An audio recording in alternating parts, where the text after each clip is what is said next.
आपका YP education tricks channel पर। तो जैसा कि आपको पता है यूपी बोर्ड का सिलेबस चल रहा है। UP board class 12 agriculture. देखिए क्लास ऊपर पड़ा है, क्लास क्या है 12 एजी है, एग्रीकल्चर है। सब्जेक्ट आपका है एग्रोनॉमी।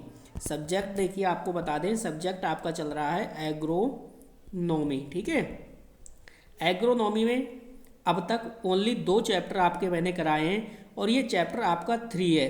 तीसरे चैप्टर का ये पार्ट 1 है, इसके बाद पार्ट 2 भी इसका अपलोड होगा। चैप्टर काफ़ी बड़ा था इसलिए मैंने इस चैप्टर को 2 पार्ट्स में डिवाइड कर दिया है, पार्ट 1 और पार्ट 2। तो ये पार्ट 1 है। चैप्टर का नाम है ऊसर भूमि तथा अम्लीय भूमि एवं उसका सुधार। ऊसर भूमि आप पढ़ोगे, अम्लीय भूमि पढ़ोगे और दोनों भूमियों का किस प्रकार से सुधार किया जाएगा वो आप पढ़ोगे। आप देख रहे हो वाईपी एजुकेशन ट्रिक चैनल। हमारा व्हाट्सअप नंबर है 8650415957। इसकी जो भी मैं पढ़ाऊँगा, इसकी जो पीडीएफ है वो पीडीएफ आपके व्हाट्सअप ग्रुप में शाम तक अपलोड कर दी जाएगी, देर रात तक अपलोड कर दी जाएगी। आप उसकी टेंशन ना लें, ठीक है। आपके व्हाट्सअप ग्रुप है जो भी 12th एजी का, उसमें सेंड कर दी जाएगी। तो आपको बताना चाहेंगे, देखिए कि आप हमारे चैनल पे नए हैं या अभी तक आपने हमारे चैनल को सब्सक्राइब नहीं करा है तो आप नीचे रेड कलर के सब्सक्राइब बटन पे क्लिक कर लें और बराबर में बेल आइकन की घंटी है उसको भी प्रेस कर लें। इससे क्या होगा कि जब भी हम वीडियो को अपलोड करेंगे तो उसका नोटिफिकेशन सबसे पहले आपके पास पहुंच जाएगा। तो करते हैं बिना किसी देरी के हम टॉपिक की शुरुआत। देखिए यहाँ पे लिखा है ऊसर मृदाएं। अब यहाँ पे आपको एक बात समझना है, चाहे तो ऊसर मृदाएं समझिए, चाहे आप इस प्रकार से भी बोल सकते हैं बंजर मृदा। तो चाहे आप बंजर बोलिए चाहे ऊसर बोलिए, दोनों की बात एक है, समझिए। देखो इसमें क्या लिखा है, आप वीडियो को शुरू से लेकर लास्ट तक देखना और वीडियो को ज़्यादा से ज़्यादा लाइक करिए और वीडियो को ज़्यादा से ज़्यादा अपने दोस्तों में शेयर करिए। देखो कह रहा है ऊसर मृदाएं में कि ऐसी मृदाएं जिनमें घुलनशील लवणों का प्रतिशत 0.2 से अधिक होता है और पौधों की वृद्धि एवं विकास के अयोग्य होती है। यानी जो मिट्टी है वो मिट्टी पौधे की वृद्धि व विकास के लिए क्या हो, अयोग्य हो।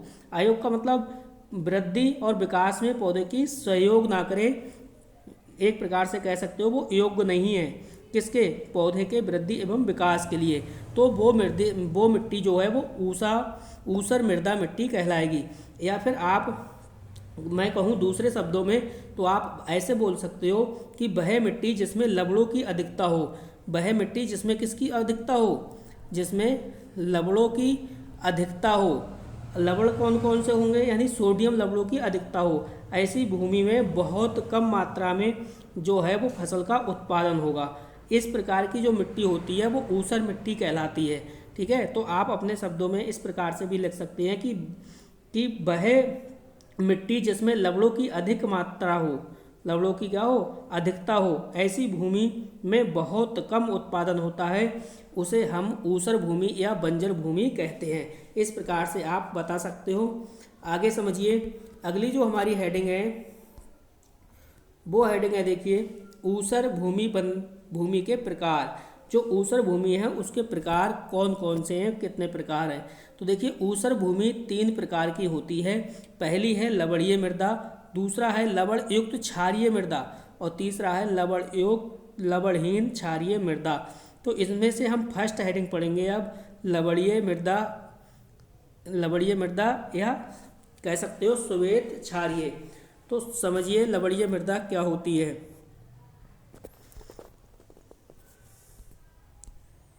चलिए देखो इसमें लिखा है, इस प्रकार की मृदाओं में पौधों के जड़ क्षेत्र में घुलनशील लवणों की सांद्रता हानिकारक स्तर से अधिक होती है। क्या समझा आपने, यानी जो लवणीय मृदा है इस प्रकार की मृदाओं में होता है कि भाई पौधे के जो जड़ क्षेत्र हैं उनमें जो घुलनशील लवणों की क्या है, सांद्रता है, वो हानिकारक स्तर से अधिक होती है। यह घुलनशील लवण कौन कौन से होंगे भाई, सोडियम होगा, कैल्शियम और मैग्नीशियम होते हैं। लवणीय मृदा में मृदा की स्तर की सतह पर सबसे ज़्यादा लवण की मात्रा रहती है तथा सूखे मौसम में हानि की सतह पर सफ़ेद पपड़ी सी नजर आती है।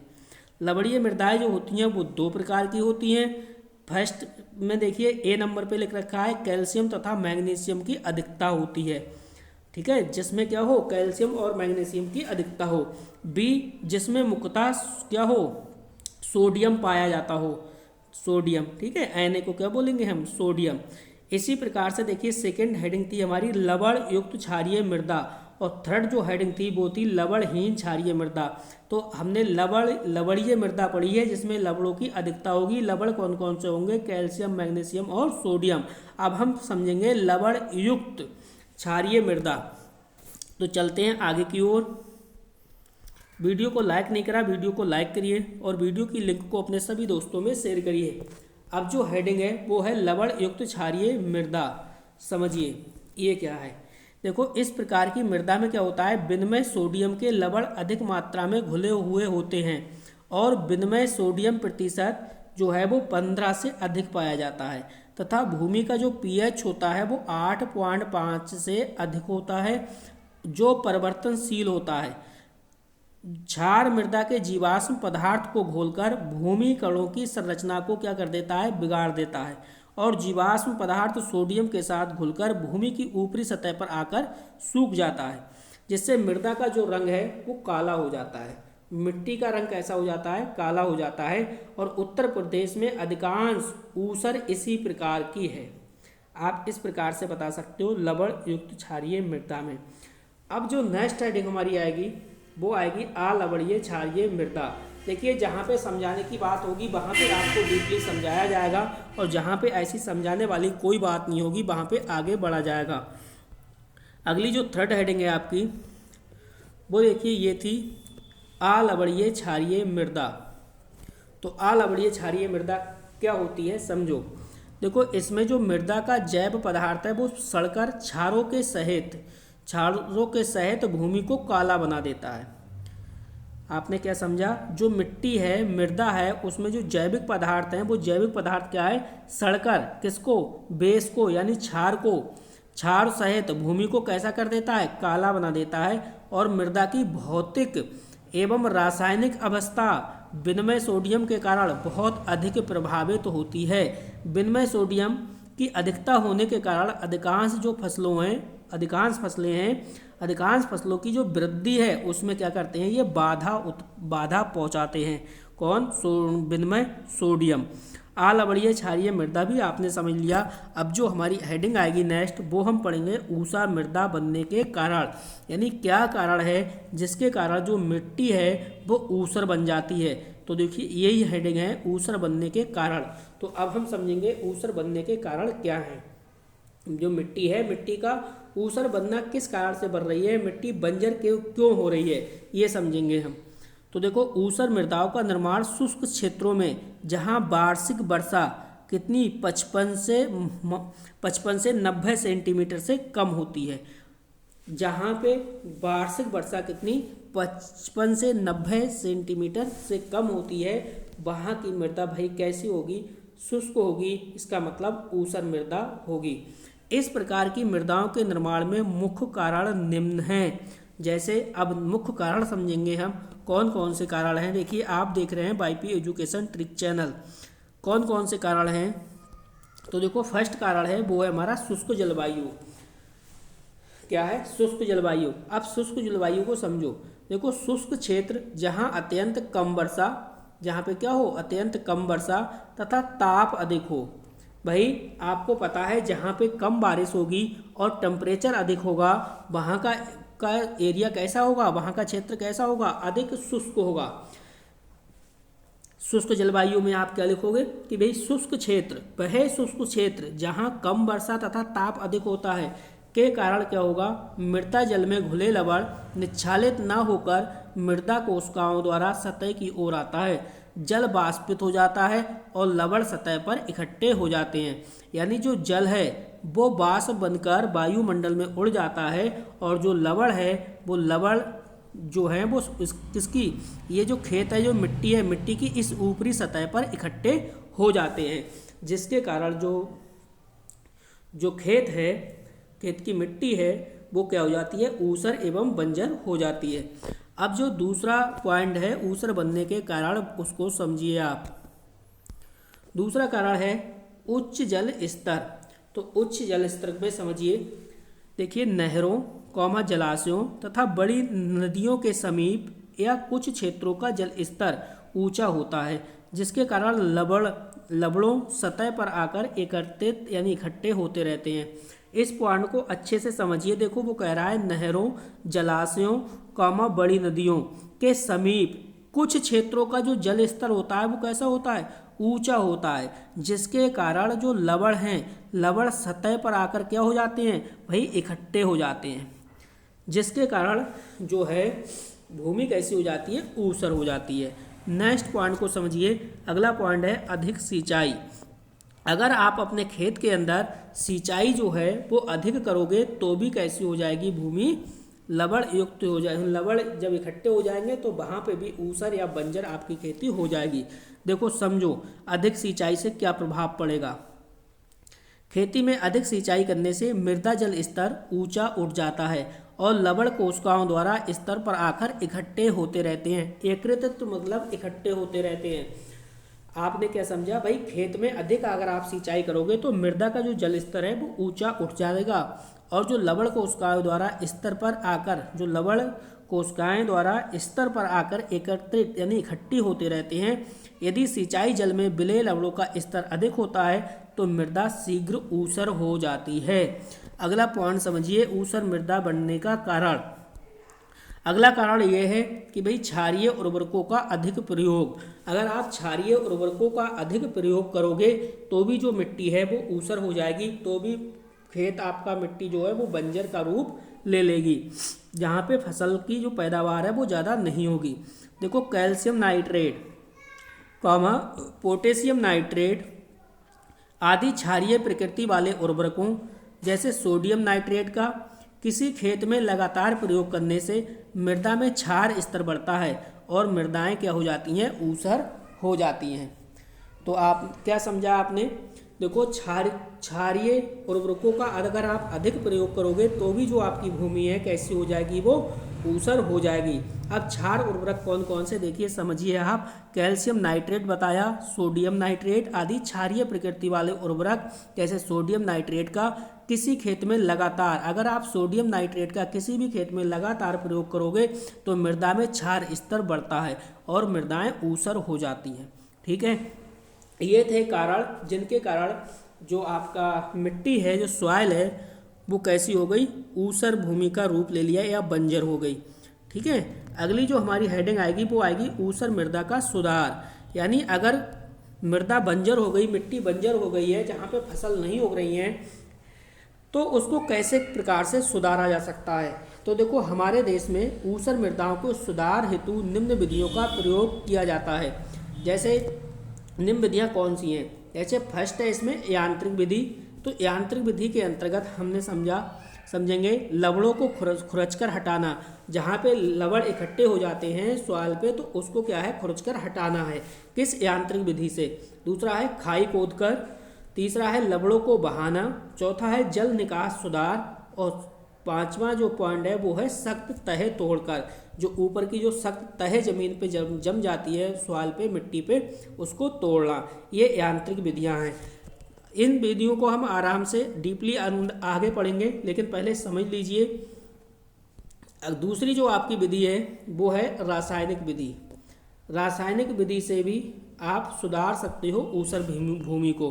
किस प्रकार से, अगर आप जिप्सम का प्रयोग करते हो अपने खेत के अंदर या पायराइट का प्रयोग करोगे, सल्फर, लाइम सल्फर, गंधक अम्ल तथा फेरस सल्फेट और एल्यूमिनियम सल्फेट, अगर इन सब का भी आप यूज करोगे तो भी बंजर भूमि को सुधारा जा सकता है।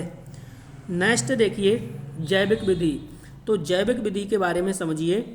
अगली हेडिंग क्या है सी, जैविक विधि। जैविक विधि में एल्गी का प्रयोग। एल्गी क्या है भाई, ब्लू ग्रीन एल्गी, ये वो है BGA, ब्लू ग्रीन एल्गी यानी नील हरित शैवाल। बी है सत्तनाशी का प्रयोग और सी है जैविक खादों का प्रयोग। अगर ये काम करोगे, जैविक विधियों को अपनाओगे तो भी आपकी भूमि है वो ऊसर नहीं होगी, बंजर नहीं होगी। अगली जो इसमें हेडिंग है वो है कर्षण क्रियाएं। तो कर्षण क्रियाएं क्या हैं समझो। जैसे सिंचाई, अम्लीय उर्वरकों का प्रयोग, तथा फसल चक्र। अगर आप फसल चक्र अपनाओगे और अम्लीय उर्वरकों का प्रयोग करोगे, सिंचाई करोगे, इस माध्यम से भी आप आराम से अपनी भूमि को बंजर होने से बचा सकते हो। अगला जो पॉइंट है वो देखिए ई नंबर अन्य विधियाँ। आप अन्य विधियों का भी इस्तेमाल कर सकते हो। अन्य विधियों में ए नंबर पे है छाछ का प्रयोग और बी नंबर पे है सीरे का प्रयोग। तो ये थे आपकी कुछ विधियाँ थी जिन विधियों के माध्यम से ऊसर भूमि को बचाया जा सकता है, यानी सुधारा जा सकता है। ऊसर मृदा का सुधार। ठीक है, तो एक एक हेडिंग को हम एक एक हेडिंग को समझेंगे। जैसे पहले हेडिंग थी भौतिक तथा यांत्रिक विधियाँ। तो देखो भौतिक तथा यांत्रिक विधियों की जो फर्स्ट हेडिंग थी आपकी वो क्या थी? देखो फर्स्ट हेडिंग थी आपकी वो थी यांत्रिक विधियाँ, यानी भौतिक तथा यांत्रिक विधियाँ। तो कौन कौन सी थी इसमें? फर्स्ट जो थी ए नंबर पे वो था लवणों को खुरचकर। तो देखो लवणों को खुरचकर समझो। इस विधि में मृदा सतह, यानी मृदा सतह जो मिट्टी की ऊपरी सतह है वो, उस पर जो लवण एकत्रित हुए हैं, लवण जो इकट्ठे हुए हैं उसको खुरचकर हटाते हैं। दूसरा है निच्छालन, बी नंबर पे है निच्छालन। देखो पानी भरे खेत की बार बार गहरी जुताई करके लवणों को घोलते हैं, जिससे लवण निच्छालित होकर मृदा की निचली तहों में चले जाते हैं। जैसे मान लो ये खेत है, खेत की ये वाली ऊपरी परत है। ठीक है, ऊपरी परत पे क्या हो जाता है, जो लवण है ऊपरी परत पर ये लवण हैं वो इकट्ठे हो जाते हैं मिट्टी के। ठीक है, अगर आप बार बार अपने खेत में पानी भरोगे और गहरी जुताई करोगे तो जो लवण जिस ऊपरी सतह पर हैं ये निच्छालित होकर खेत के अंदर वाली सतह में प्रवेश कर जाएंगे। नेक्स्ट समझिए आप, अगला हेडिंग है सी नंबर पे लवणों को हटाना। तो किस प्रकार से लवणों को हटाना है वो भी आप समझो। देखो खेत में पर्याप्त मात्रा में पानी भरकर कई बार जुताई करने से लवण पानी में घुल जाते हैं। जब आप बार बार खेत में पानी लगाओगे तो आपको पता है आपकी बंजर खेती है, ऊपरी भाग पर क्या है बहुत सारे लवण इकट्ठे हो गए हैं, जिससे खेत आपका क्या हो गया है, बंजर हो गया है। ठीक है, तो जब बार बार आप पानी की भराई करोगे तो जो भराई करने के बाद जब खेत को बार बार जोतोगे तो जोतने पर जो ऊपरी सतह पर जो लवण होते हैं वो कहाँ पहुँच जाएंगे, मिट्टी के भीतरी सतह पर पहुँच जाएंगे। जैसा कि आपने देखा, देखिए जुताई करने से लवण पानी में घुल जाते हैं, फिर उन्हें जल निकास नलियों के माध्यम से बहा देते हैं। आप बहा भी सकते हो। यदि जल निकास की व्यवस्था नहीं है तो खेत के एक कोने से गहरा गड्ढा खोदकर उसमें लवण युक्त पानी ले जाते हैं और इस क्रिया को बार बार दोहराने से काफ़ी लवण बहे जाते हैं। ठीक, सी नंबर हो गया हमारा। और डी नंबर समझिए अब आगे। डी नंबर है जल निकास। तो जल निकास को जल में निकास में कुछ नहीं है, अपने खेत से जल को बहाना है, जल को निकालना है। नेक्स्ट है खाई खोदना। तो देखो इसमें समझिए, इसमें खेत के किनारे से पट्टी के रूप में खाई खोदते हैं। दूसरी खाई की मिट्टी को पहली खाई में इस प्रकार भरते हैं कि ऊपर की मिट्टी नीचे और नीचे की मिट्टी ऊपर आ जाए। ठीक है, ये तो थी, देखिए ये हमारी फर्स्ट हेडिंग कंप्लीट हुई, भौतिक तथा यांत्रिक विधियाँ। अब हम दूसरा समझेंगे रासायनिक विधियाँ। तो भाई रासायनिक विधियों का भी हम प्रयोग कर सकते हैं। तो रासायनिक विधियों में जो फर्स्ट हेडिंग है वो है रासायनिक विधियाँ की फर्स्ट हेडिंग। पहले रासायनिक विधियों को समझिए, इसके बाद हम आगे समझेंगे। देखो रासायनिक विधियों में क्या है भाई, ऊसर मृदाओं को सुधारने के लिए केवल भौतिक विधियाँ ही पर्याप्त नहीं है, बल्कि भौतिक विधियों के साथ साथ कुछ रासायनिक विधियाँ भी अपनानी चाहिए। जैसे जिप्सम, पायराइड तथा सल्फर आदि का प्रयोग करने से भूमि में सुधार शीघ्र हो जाता है। तो सबसे पहले हम समझेंगे जिप्सम का प्रयोग, किस प्रकार से जिप्सम का प्रयोग करना चाहिए। तो समझो, देखो जिप्सम है, जिप्सम का जो सूत्र होता है वो है CaSO4 का प्रयोग। ऊसर भूमि सुधार के लिए सबसे अधिक जिप्सम का प्रयोग होता है। इसमें 18% जिप्सम में क्या होता है, सल्फर होता है और 23% कैल्शियम होता है तथा 20.9% भरानुसार क्या होता है, जल होता है। ठीक है, ये था जिप्सम। नेक्स्ट है पायराइड। अगर आप पायराइड का इस्तेमाल करते हैं अपने खेत के अंदर, जो बंजर भूमि है या जो ऊसर भूमि है, तो पायराइड के माध्यम से भी सुधारा जा सकता है। देखो यह आयरन तथा सल्फर युक्त खनिज है। इसमें 22 से 24% क्या होता है, सल्फर होता है और 20 से 22% आयरन होता है। चूनेदार ऊसर मृदा में पायराइड अधिक उपयोगी रहता है, H2SO4 मृदा के CaCO3 से क्रिया करके कैल्शियम सल्फेट बनाता है, जिससे मृदा कैल्शियम मृदा में परिवर्तित हो जाती है। तो ये था पायराइट का प्रयोग। आगे हम समझेंगे, देखिए आगे हम समझेंगे सल्फर का प्रयोग। ठीक है, ये रासायनिक प्रयोग चल रहे हैं, रासायनिक विधियां चल रही हैं आपकी, तो इसमें हम समझेंगे आगे सल्फर का प्रयोग। देखो वीडियो को अभी तक आपने लाइक नहीं करा है तो प्लीज़ वीडियो को लाइक कर दीजिए और वीडियो की लिंक को अपने सभी दोस्तों में शेयर भी कर दीजिए। देखो सल्फर का प्रयोग ऊसर मृदा में सल्फर ऑक्सीकृत होकर सल्फ्यूरिक अम्ल बनाता है। ऑक्सीकृत होकर क्या करता है, वो सल्फ्यूरिक अम्ल बनाता है। जो मृदा का जो पीएच होता है उस पीएच को क्या कर देता है, वो कम कर देता है, जिससे अम्लीय कैल्शियम क्या हो जाता है, विलय हो जाता है। अब देखो भौतिक विधियां हमने पढ़ ली, भौतिक विधियों के साथ साथ हमने रासायनिक विधियां भी पढ़ ली। अब भौतिक और रासायनिक विधियों के साथ साथ हमें क्या पढ़ना है, हमें जैविक विधियां भी पढ़नी है। तो जो अगली हेडिंग हमारी आएगी वो आएगी जैविक विधियां। देखो ये आ गई आपकी हेडिंग जैविक विधियां। अब जैविक विधियों में जो फर्स्ट हेडिंग है वो है एल्गी का प्रयोग। कौन सी एल्गी, वही ब्लू ग्रीन एल्गी, BGA यानी नील हरित शैवाल की बात होगी इसमें। देखो नील हरित शैवाल द्वारा ऊसर सुधार का प्रयास किया गया। इसमें यह शैवाल वायुमंडलीय नाइट्रोजन को, जो वायुमंडल में नाइट्रोजन है उसको मृदा में संचित करता है, जिससे मृदा का पोषक मान जो है वो बढ़ता है। साथ ही एल्गी के सड़ने से कार्बनिक अम्ल भी बनते हैं, जो क्षारीय मृदा को उदासीन बनाता है, जो क्षारीय मृदा को क्या करता है, उदासीन बनाता है। तो इस प्रकार से आप जैविक विधियों में एल्गी का भी प्रयोग कर सकते हो। दूसरा है सत्यानाशी खरपतवार का प्रयोग। तो इस माध्यम से भी ऊसर भूमि को सुधारा जा सकता है। किस प्रकार से, समझिए। देखो सत्यानाशी खरपतवार एक तिलहनी पौधा है। क्या है, सत्यानाशी जो खरपतवार है वो एक तिलहनी पौधा है जिसमें सल्फर अधिक होता है। ऊसर मृदा सुधार हेतु 2.5 टन प्रति हेक्टेयर सत्यानाशी का चूर्ण मिलाने से मृदा में कार्बनिक अम्ल व सल्फ्यूरिक अम्ल बनता है, जिससे जो मृदा है वो क्षारीयता को क्या कर देता है, कम कर देता है। अब ये तो था एल्गी का प्रयोग। दूसरी हेडिंग हो गई सत्यानाशी खरपतवार का प्रयोग। अब हम जो तीसरी हेडिंग है वो पढ़ेंगे जैविक खादों का प्रयोग। ये चल रही हैं बेटा जैविक विधियाँ। ठीक है, भौतिक रासायनिक पहले हम पढ़ चुके हैं और ये जैविक विधियाँ थी। जैविक विधियों में पहली हेडिंग थी एल्गी का प्रयोग, दूसरी हेडिंग है सत्यानाशी खरपतवार का प्रयोग और तीसरी हेडिंग है जैविक खाद का प्रयोग। तो जब आप अपने खेतों में जैविक खाद का भी प्रयोग करोगे तो भी बंजर एवं ऊसर भूमि को सुधारा जा सकता है। तो जैविक खाद का प्रयोग में समझिए, जैविक खादें जैसे जैविक खाद में देखो हरी खाद आ गई और गोबर की खाद आ गई तथा कंपोस्ट खाद आ गई, जो केचुए के द्वारा बनाई जाती है। वर्मी कंपोस्ट के माध्यम से जो खाद बनाई जाती है वो उसे कंपोस्ट खाद बोलते हैं।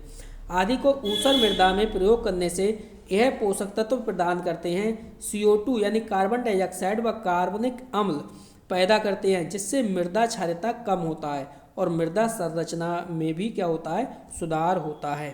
ठीक, तो इस प्रकार से भौतिक रासायनिक और जैविक विधियां हमने पढ़ ली। अब हम पढ़ेंगे कर्षण क्रियाएं। कुछ कर्षण क्रियाएं भी हैं, समझिए। देखो कर्षण क्रियाओं में सबसे पहली हेडिंग है सिंचाई। तो सिंचाई से किस प्रकार से बात बनेगी, समझो। ऊसर मृदाओं में सिंचाई हल्की परंतु बार बार करनी चाहिए। अगर आपको लगता है कि खेत में मृदा जो है वो बंजर हो गई है या ऊसर हो गई है तो उसमें सिंचाई हल्की परंतु बार बार करनी चाहिए, जिससे मृदा घोल में जो लवणों का जल स्तर है वो समान बना रहे और लवण निच्छालित होते रहें। अगली जो हेडिंग है वो है अम्लीय उर्वरकों का प्रयोग। यानी ऊसर मृदा में नाइट्रोजन तथा जिंक की कमी हो जाती है। जो ऊसर मृदा है उस मृदा में नाइट्रोजन और जिंक दोनों की कमी हो जाती है, जिनकी पूर्ति के लिए अम्लीय उर्वरकों जैसे अमोनियम सल्फेट तथा जिंक सल्फेट का प्रयोग करना चाहिए। अमोनियम सल्फेट और जिंक सल्फेट का प्रयोग करना चाहिए ऊसर भूमि में। नेक्स्ट है फसल चक्र। तो बहुत अच्छी हेडिंग है ये फसल चक्र। देखो हेडिंग हमारी ये है फसल चक्र। तो फसल चक्र से भी ऊसर भूमि को सुधारा जा सकता है। फसल चक्र का मतलब ये होता है कि भाई एक के बाद आप बदल बदल के आपको फसल लगानी है अपने खेत में। फसल को इंग्लिश में बोलते हैं क्रॉप। क्या बोलते हैं? क्रॉप। चक्र यानी साइकिल होता है, या रोटेशन बोल सकते हो आप, क्रॉप रोटेशन, यानी फसल को बार बार बदल बदल कर अपने खेत में लगाना होता है। ठीक है। ऊसर मृदा हेतु फसल चक्र अति महत्वपूर्ण है। इसमें फसलों को बदल बदल कर लगाना चाहिए। तो ये हो गई। नेक्स्ट है अन्न विधियाँ। तो अन्न विधियों पर भी नज़र डालते हैं। देखो अन्न विधियों में फर्स्ट हेडिंग है हमारी सीरे का प्रयोग। किसके प्रयोग? सीरे का प्रयोग। 250 से 300 कुंटल सीरा प्रति हेक्टेयर डालना चाहिए। प्रति हेक्टेयर का डालना चाहिए। सीरा पानी के साथ मिलकर किण्वित होता है और तीव्र अम्ल बनाता है, जो क्षार तत्वों की उदासीन बनाता है। सल्फर युक्त सीरा अधिक अच्छा रहता है। तो ये अन्न विधियाँ थी। एक और होगी छाछ का प्रयोग। तो देखिए छाछ का प्रयोग भी आप समझ लीजिए। वीडियो को लाइक नहीं करा तो प्लीज़ वीडियो को लाइक करिए और वीडियो की लिंक को अपने सभी दोस्तों में शेयर भी कर दीजिए। समझिए छाछ का प्रयोग अन्न विधियों में। आप देख रहे हैं, देखिए वाईपी एजुकेशन ट्रिक चैनल, ये आपके सामने कॉन्टैक्ट नंबर है। आप पीडीएफ नोट्स भी प्राप्त कर सकते हैं। जिस सब्जेक्ट में भी आपको प्रॉब्लम आ रही है प्लीज़ कमेंट करके बताइए। देखो छाछ का प्रयोग का मतलब है मट्ठे में 3.65% 0.70% वसा तथा 2.28% प्रोटीन होता है। लैक्टोज का जीवाणुओं द्वारा किण्वन होने से लैक्टिक एसिड बनता है। वसा तथा प्रोटीन से बसीय अम्ल व अमीनो अम्ल बनते हैं, जो मृदा क्षारीयता को कम करते हैं। अब आगे समझिए। देखिए आगे हम इस चैप्टर की टेस्ट सीरीज को भी लगाएंगे। तो अब टेस्ट सीरीज को लगाते हैं क्वेश्चन आंसर के माध्यम से, क्योंकि इसमें आपके विकल्प भी पूछे जाते हैं। तो वीडियो कैसी लगी कमेंट करके आपको नीचे बताना है। ज़्यादा से ज़्यादा आप कमेंट करिए, मैं आपके हर कमेंट का आंसर देने की कोशिश करूँगा। तो देखो इसमें पहला क्वेश्चन है, ऊसर भूमि सुधार हेतु सीरे का प्रयोग लाभदायी होता है यदि प्रति हेक्टेयर निम्न मात्रा में प्रयोग किया जाए। अभी मैंने बिल्कुल ये पढ़ाया है आपको। 100 से 150 कुंटल, 250 से 300, 400 से 500 और 10 से 20। तो जल्दी से आप कमेंट करिए इसका करेक्ट आंसर क्या होगा। अभी मैंने बिल्कुल आपको पढ़ाया है। ऊसर भूमि सुधार हेतु सीरे का प्रयोग लाभदायी है यदि प्रति हेक्टेयर निम्न मात्रा में किया जाए तब। देखिए सीरे वाला अभी मैंने पढ़ाया है। देखो 250 से 300 कुंटल प्रति सीरा प्रति हेक्टेयर, यही तो पढ़ाया था। 250 से 300। तो हमारा इसमें क्या हो जाएगा? बी विकल्प देखो बिल्कुल सही हो जाएगा। इसमें जो बी वाला विकल्प है ये बिल्कुल सही हो जाएगा। अगला है क्वेश्चन, समानता 1 हेक्टेयर ऊसर भूमि को सुधारने के लिए कितने पायराइड पर्याप्त होते हैं? तो जल्दी से कमेंट करिए। 5 से 10 टन, बी ऑप्शन है 10 से 20 टन, सी ऑप्शन है 20 से 30 टन और डी ऑप्शन है 30 से 40 टन। तो जल्दी से बताइए इसका करेक्ट आंसर क्या होगा। तो मेरे हिसाब से तो ए ऑप्शन इसका बिल्कुल सही है, 5 से 10 टन। चलिए अगला क्वेश्चन समझिए। अगला क्वेश्चन है हमारा थर्ड नंबर क्वेश्चन कह रहा है, ऊसर भूमि सुधार हेतु निम्न में से किस खरपतवार का प्रयोग किया जाता है? ए ऑप्शन है सत्तनाशी, बी ऑप्शन है बथुआ, सी ऑप्शन है कांग्रेस घास पार्थेनियम और डी ऑप्शन है दूब घास। तो ये भी ऑप्शन मैंने आपको अभी पढ़ाया है थ्योरी में इसको पढ़ा चुका हूँ मैं। तो इसका करेक्ट आंसर क्या हो जाएगा? सत्यानाशी। नेक्स्ट है अगला जो पॉइंट है हमारा वो है, निम्न में ऊसर सुधार की भौतिक विधि नहीं है। देखो यहाँ पे भौतिक विधि आपसे पूछ रहा है, कौन सी भौतिक विधि नहीं है? 3 है और 1 नहीं है। तो पहला ऑप्शन है उद्दीलन या निच्छालन, बी ऑप्शन है पायराइड का प्रयोग, सी ऑप्शन है जल निकास और डी ऑप्शन है खुरचना। तो जल्दी से कमेंट करिए इसका करेक्ट आंसर क्या होगा क्वेश्चन नंबर 4 का। देखिए निच्छालन तो है भौतिक विधि, जल निकास भी भौतिक विधि है और खुरचना भी है, लेकिन जो पायराइड का प्रयोग है ये नहीं है, ये रासायनिक विधि है। तो ये भी हमने पढ़ चुके हैं अभी थ्योरी वाले सेक्शन में। अगला जो 5वां क्वेश्चन है, 5वां क्वेश्चन कह रहा है 1 हेक्टेयर क्षारीय मृदा के सुधार के लिए कितने जिप्सम की आवश्यकता होगी? तो ए ऑप्शन है 5 से 100 कुंटल, बी ऑप्शन है 150 से 400 और सी ऑप्शन है 600 से 700 और डी ऑप्शन है इसमें 800 से 1000। तो जल्दी से कमेंट करिए क्वेश्चन नंबर 5 का करेक्ट आंसर क्या होगा। 1 हेक्टेयर क्षारीय मृदा के सुधार के लिए कितने जिप्सम की आवश्यकता होगी। तो जो इसका राइट आंसर हो जाएगा वो हो जाएगा 50 से 100 quintal. Next question, question number 6। Question number 6 की बात करें तो लिखा है ऊसर भूमि में उगाने के लिए सर्वाधिक प्रयुक्त वृक्ष है, यानी ऊसर भूमि में उगाने के लिए सर्वाधिक उपयुक्त वृक्ष हैं वो कौन से हैं। तो ए ऑप्शन है आम, बी ऑप्शन है अंगूर, सी ऑप्शन है नींबू, डी ऑप्शन है बबूल। तो जल्दी से कमेंट करिए क्वेश्चन नंबर 6 का करेक्ट आंसर क्या होगा। ऊसर भूमि में उगाने के लिए सर्वाधिक उपयुक्त अगर प्रयुक्त वृक्ष की बात करो तो बबूल हो जाएगा। नेक्स्ट क्वेश्चन देखिए, वीडियो को अभी तक आपने लाइक नहीं करा तो प्लीज़ वीडियो को लाइक कर दीजिए और वीडियो की लिंक को अपने सभी दोस्तों में शेयर भी कर दीजिए। चलिए क्वेश्चन नंबर 7 को आप समझिए। क्वेश्चन नंबर 7 दे रखा है भूमियों में पीएच बढ़ने के साथ साथ भूमि का रसाकर्षण दबाव, रसाकर्षण जो दबाव है वो कैसा होगा। ए ऑप्शन है बढ़ता है, बी ऑप्शन है घटता है, सी ऑप्शन है कभी बढ़ता है कभी घटता है और डी ऑप्शन है कोई प्रभाव नहीं पड़ता। क्वेश्चन नंबर 7 का करेक्ट आंसर बताना है। तो भूमियों में पीएच बढ़ने के साथ साथ भूमि का जो रसाकर्षण है इस पर कोई भी प्रभाव नहीं पड़ेगा। डी ऑप्शन इसका बिल्कुल करेक्ट हो जाएगा। नेक्स्ट क्वेश्चन है कि निम्न में से कौन सी खरीफ की फसल लवणता सहनशील है। ए ऑप्शन है ढेंचा, बी ऑप्शन है मटर, सी ऑप्शन है मूंग और डी ऑप्शन है फूलगोभी। क्वेश्चन नंबर 8, तो निम्न में खरीफ की फसल लवणता सहनशील क्या हो जाएगी, ढेंचा, ए ऑप्शन। नेक्स्ट क्वेश्चन है नवा क्वेश्चन देखिए। नवा क्वेश्चन क्या कह रहा है, कृषि ग्रेड के पायराइड में कितना प्रतिशत सल्फर गंधक पाया जाता है, यानी कृषि ग्रेड के पायराइड में कितना प्रतिशत सल्फर गंधक पाया जाता है। ए ऑप्शन है 15, बी ऑप्शन है 18, सी ऑप्शन है 20 और डी ऑप्शन है 22। तो क्वेश्चन नंबर 9 का करेक्ट आंसर आपको बताना है, करेक्ट आंसर क्या होगा। तो क्वेश्चन नंबर 9 की बात करें, करेक्ट आंसर हमारा डी ऑप्शन हो जाएगा 22।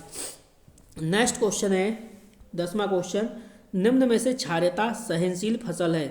तो क्षारीयता जो सहनशील फसल है वो कौन सी है, ये 4 ऑप्शन दिए रखे हैं। ए ऑप्शन है सेम, बी ऑप्शन है धान, सी ऑप्शन है मूंगफली, डी ऑप्शन है मक्का। तो क्वेश्चन नंबर 10 का आपको करेक्ट आंसर बताना है। तो जल्दी से छापिए कमेंट बॉक्स में, इसका आंसर हो जाएगा सेम। अब देखिए 11वां क्वेश्चन और 12वां क्वेश्चन। 11वां और 12वें क्वेश्चन के साथ साथ हमारा ये पार्ट 1 है वो कंप्लीट हो जाएगा और इसके बाद आपका पार्ट 2 बहुत जल्द आएगा। ठीक है, तो पार्ट 1 और पार्ट 2 में ही आपका ये तीसरा वाला चैप्टर है ये कंप्लीट होगा। तो देखिए 11वां क्वेश्चन ये था, किस फसल में ऊसर सहने की क्षमता अधिक होती है, यानी ऊसर सहने की जो क्षमता है वो किस फसल में ज़्यादा होगी। ए ऑप्शन है पपीता, बी ऑप्शन है अमरूद, सी ऑप्शन है आम, डी ऑप्शन है केला। किस फसल में ऊसर सहने की क्षमता अधिक होती है, तो जल्दी से कमेंट बॉक्स में बताइए इसका करेक्ट आंसर क्या होगा। तो अगर हम इसके करेक्ट आंसर की बात करें तो हमारा करेक्ट आंसर हो जाएगा अमरूद, यानी बी ऑप्शन इसका बिल्कुल सही हो जाएगा। आज की वीडियो का लास्ट क्वेश्चन है ये। क्वेश्चन कह रहा है 12वां, 7 से अधिक पीएच मान वाली भूमि क्या कहलाती है, यानी जिसका पीएच मान 7 से अधिक है वो भूमि क्या कहलाएगी।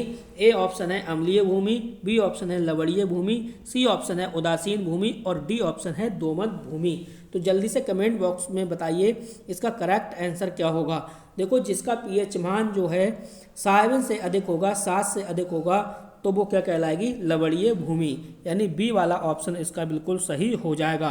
तो आप देख रहे हो एग्रोनॉमी, आप पढ़ रहे हो एग्रोनॉमी, क्लास 12 एग्रीकल्चर की एग्रोनॉमी चल रही है। चैप्टर आपकी बात करें तो चैप्टर 3 था, चैप्टर 3 का ये पार्ट 1 आपका समाप्त हुआ। ठीक है, अब जो अगला पार्ट आएगा वो पार्ट 2 आएगा। तो बस इस वीडियो में इतना था। वीडियो देखने के लिए आपका बहुत बहुत धन्यवाद। मिलते हैं नेक्स्ट वीडियो में।